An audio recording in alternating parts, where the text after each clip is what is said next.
A good day to all the parents. Um, I wanted to thank you for attending this session. I wanted to give all of you a quick overview of our career guidance session that we're doing for 11th and 12th students of Jivana School. We conducted this session in 2018 and 2019 for students, and we thought we'll continue it because a lot of students require career guidance today. Uh, so I run a platform called the Interview Portal, which is basically a platform through which we interview a lot of professionals pursuing diverse careers in engineering, research, economics, design, sports, English literature, books, entertainment, and media. Lot of different areas based on their interests, right? We've interviewed almost 700 to 800 people. We're continuing it to do it every day. So we talk to them to understand their career path. So I'll quickly show you our website so you can have a look at it later. So this is the website. As you can see, this is the interviewportal.com and lot of different careers: conservation ecology, equity research, material. So the idea of this platform is to expose students to a diverse range of careers, which will help them understand what are the different options out there other than your typical engineering, medical, or CA, right? So we've been doing this for almost 3 4 years, and we have thought we will, we need to knowledge that we have gained to students so they are able to take advantage of it and make informed career decisions. That is what we do. So now coming back to what I am doing, right? What we do at the school. So let me stop sharing this.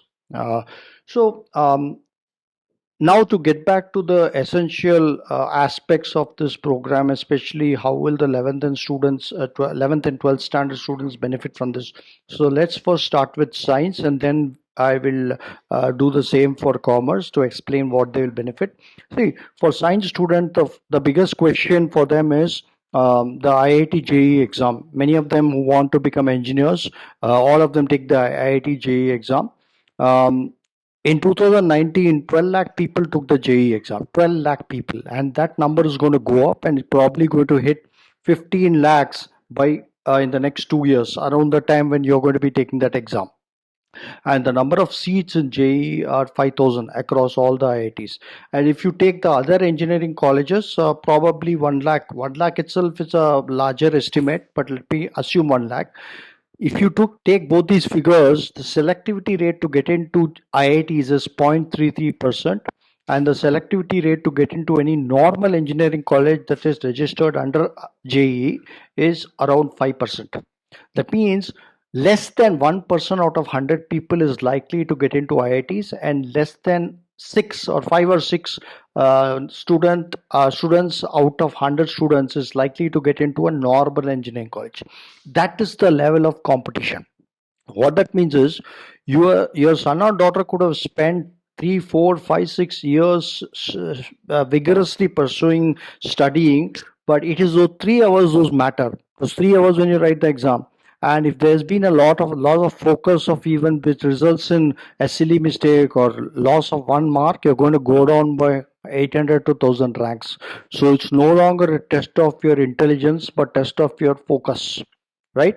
So it shouldn't be that way, right? There is not much of a difference in intelligence between two people who have a difference of 1 or 2 marks, even 10 marks, right? So keeping this in mind, we realized that this IIT JEE craze is going to go up and up and up. Same with NEET, and it's going to be impossible for students to crack the exam, and that is going to burn them out even before their career starts. They're going to burn out before their career starts. So the first thing that we want to do is we want to provide students exposure to careers other than engineering, right? A lot of students in the science batch have actually taken up science because they enjoy science, and they have skills to do well in science even without doing engineering. Like they can go into science communication, they can go into scientific illustration, which is about drawings for science, right? I will explain all that in the class, but I'm just giving you an example.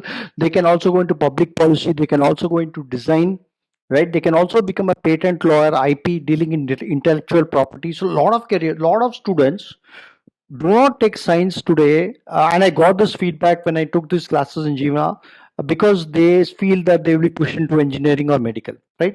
So that is our first part, is to expose students to careers in science other than engineering and medical. The second part is that many students don't understand, especially for those who go into engineering, once they get admission into a college, they don't know what stream to take, because they don't understand what is mechanical, what is electrical, what is renewable energy, what is electronics, what is metallurgy do, what is civil, what is chemical, what do they learn. Many of them take some of these streams, whatever they get, then they join an IT company like Infosys or with their MBA, and that what they work is completely unrelated to their area of study. Their engineering is a waste, because anyone could be working in Infosys, right? So in fact, last week I talked to a parent of a student who had secured 4,200th rank in JE. He had a choice between selecting metallurgy in IIT Madras and mechanical in IIT Guwahati, and he wanted to know about both these streams, especially about metallurgy, because not many people know about metallurgy. So we explained to him that metallurgy is actually used in everything, like smartphones, automotives, the body of automotives, spacecrafts, aircrafts, and he's constantly trying to come up with lighter metal alloys which will improve the fuel efficiency of their spacecrafts. And they're hiring a lot of scientists in metallurgy. So when we had a talk about these kind of things with the parent and their student, and that's when he realized that this is a fantastic area where he can merge his interest in space with his degree in metallurgy, and he decided he will take up metallurgy. A lot of people don't do that. They say that, "Oh, you know what, I don't want to take up," or they take up metallurgy and then they go into IT. Their metallurgy degree is a waste. So what we are going to do is, for 11th and 12th students, those who are planning to get into engineering, we'll talk about robotics, mechatronics, biomedical engineering, combination of biology and engineering, a lot of these areas, so that by the time they finish their 12th, they know what stream they're interested in and what stream they want to take up and what kind of career they want. Third is scholarships. See, there is a general perception that scholarships are only for people who are who are academically brilliant, right? That is not true anymore. Today, the world, some of the best universities in the world offer scholarships to people uh, who are who have interest in a particular area, and the interest is not by marks alone, just by marks alone. It is by doing projects. For example, we also interviewed a person who actually did a 4-year course in renewable energy in Amrita University, and during the course, she did a project on solar cooker in Ladakh, in Leh, Kashmir, a solar cooker, and through that project, she got a full scholarship in Germany to do a master's in renewable energy. One more student studied B1 level German language, and because she was proficient in German language, she got scholarship again in Germany, free of cost, free education. See, we realized that parents spend a lot of money in their kids' education, and because of that, they take a lot of loans. So we will teach students the tricks to get scholarship. 80% of the people we have interviewed have got scholarships, have financed their education only through scholarships. It is very important, especially your master's education, especially if you're doing it overseas, because overseas education is expensive. So it is very important to understand what preparation you have to do to win a scholarship to study. Okay, so this is basically all the careers we want to talk about in science, right? As you said. Now let's go to commerce, right? Commerce is the general perception about, there are two very important perceptions about commerce. Commerce is a fallback option. People who don't get into science go into commerce, and second is, if you go into commerce, you should do a CA. Both are wrong. See, first thing, let me look at the second perception first. See, the CA entrance exam is tougher than IIT. Very few people get through it, and a lot of people who get through it are no longer interested in doing it after 2 years, and they look for another job. So don't assume that just because you have taken up commerce, you have to do CA.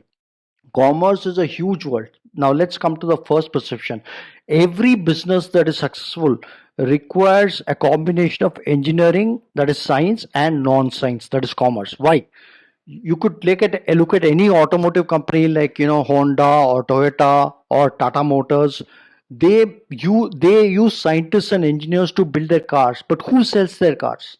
Their cars are sold by marketing people, sales people, communication, by people who talk about their cars, by people who are good in creativity, people who design the car, the outer look of the car. They are not engineers. They are people who have specialized in non-science. So they have done market research. For example, market research is a fantastic example of a non-commerce degree. Basically, your job is to research the markets of what cars will sell where. So commerce is, by restricting the stream to commerce, you're restricting the scope of that stream to a very small area, right? So commerce is, it's better to call it non-science, because there are a lot of careers in non-science which are very, very important to businesses. One is such area is called liberal arts, and I'll explain what liberal arts did to commerce students. So idea is to make sure one, I remember I had interviewed a game designer 2 years back, who took up commerce. Then he did his BSc in animation for 3 years, and then joined a company. 2 years, worked in the company for 2 years, and based on his work, he got a full scholarship to New Zealand for a master's in game design, full scholarship, and now he's a game designer in New Zealand. So these are the kind of stories that inspire kids and make them put in the effort to get through. Right. So these are the kind of things we will kind of discuss here in this session, to make sure that your students are smart enough to understand how to apply their skills and get to where they want. And we know these tricks because we have talked to these professionals face to face, through online, through interviews. We understand what are the steps they actually took to get to where they are today, and we are going to use that knowledge and share it with your students, your son or your daughter, to make sure they are successful. And as I said, we are obviously also, after this session, I will be available for one-on-one sessions with your son or daughter, to make sure that they are on the right track. So this pretty much is the session. Let me check if I wanted to cover anything else. Yeah, that's all. So I hope I've clarified whatever information you needed. But if you want additional information, you can send me an email to sham@theinterviewportal.com. Thank you. It's on my website. Thank you.